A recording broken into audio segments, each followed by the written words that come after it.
Hi, this week we're going to finish off exercise 1D, which we started on Friday. We'll do exercise 1E today. We have Founders Day Mass on Thursday, so we'll finish off the week on Friday doing the first of the lessons involving simple interest, a way of calculating interest earned when investing money or borrowing money.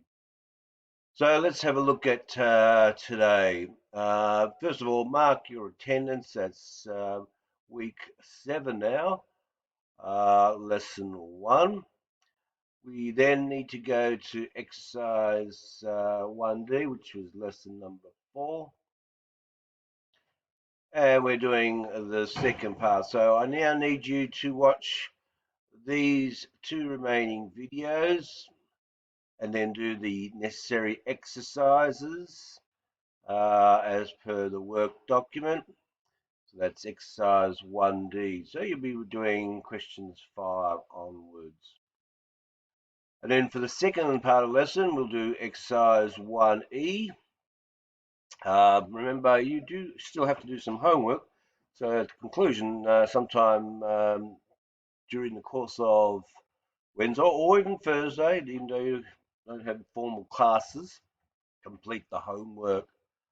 So let's have a look at lesson 5. So if I go back, lesson 5 is exercise 1E, and there's your instructions again. So you have 2 videos to watch.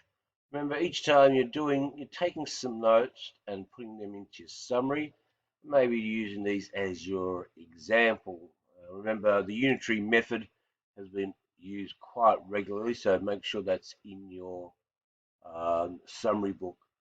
As I said, do the exercises and finish them off for home. We'll go on to exercise 1F on Friday.